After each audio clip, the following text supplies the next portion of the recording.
என்னை ஆட்கொண்டவரும் நான் செவிக்கிறோருமான ஆண்டவராகி இயேசு கிறிஸ்துவின் நாமத்தினாலே அன்பினல் வாழ்த்துக்கள். கிறிஸ்து இயேசுக்குள் மிகவும் பிரியமான அன்பு சகோதர சகோதரிகளே, நீதிமொழிகளின் புத்தகத்தில் 19வது அதிகாரத்தில் 13வது வசனத்தின் கடைசி பகுதியை குறித்து கொண்டு தியானித்து பாருங்கள். மனைவியின் சண்டைகள் ஓயாத ஒழுக்கு என்று சொல்லி எழுதப்பட்டிருக்கிறதை நீங்கள் பார்க்க முடியும். அப்படி என்றால் அது எதை காட்டுகிறது? சில வீடுகளில் நம்ம பார்க்க முடியும் இல்லையா, நல்லா மழை பெய்கிற சமயத்தில் மேற்கூரையிலிருந்து என்ன பண்ணோம், தண்ணீர் அப்படியே சொட்டி கொண்டே இருக்கும். அதுதான் ஒழுகி கொண்டே இருக்கிறது அப்படின்னு சொல்லுவோம். அப்போ அந்த வீட்டில் தங்கியிருக்கிறவங்களுக்கு எவ்வளோ பிரச்சனையாக இருக்கும் பாருங்கள். மேற்கூரை சரியில்லைன்னா அது எவ்வளோ ஒரு பிரச்சனையை ஏற்படுத்தும் பாருங்கள். அப்போ அதுவும் மழை காலத்தில் மிக சிரமமாக இருக்கும். எந்த காரியத்தையும் அந்த இடத்துல செய்ய முடியாது.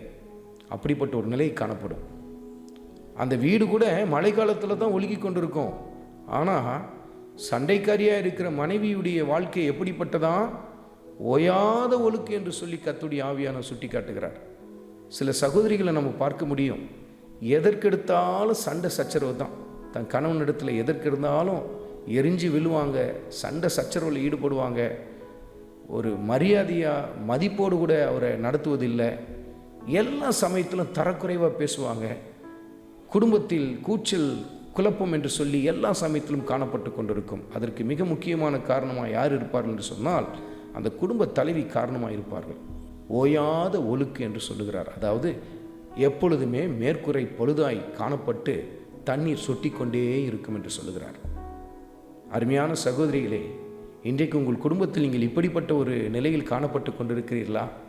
எதற்கெடுத்தாலும் சண்டை சச்சரவு என்று சொல்லியே எல்லாரிடத்திலும் அப்படிப்பட்ட ஒரு நிலையில் காணப்பட்டு கொண்டிருக்கிறீர்களா?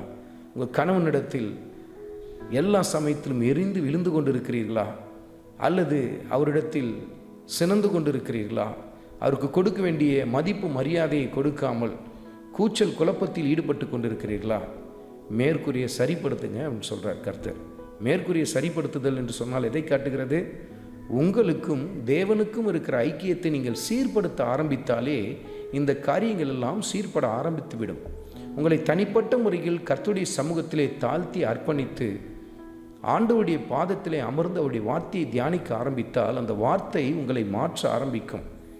மேற்கூரையில் இருக்கிற பழுதுகள் எல்லாம் சீர்படுத்தப்பட ஆரம்பிக்கும். பாருங்கள், உங்கள் குடும்பத்திலே சமாதான கர்த்தர் ஆளுகை செய்வதை நீங்கள் பார்க்க முடியும்.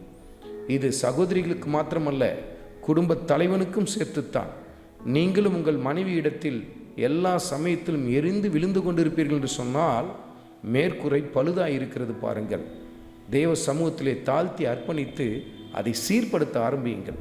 சமாதான கர்த்தர் உங்கள் குடும்பத்தில் ஆளுகை செய்வார்.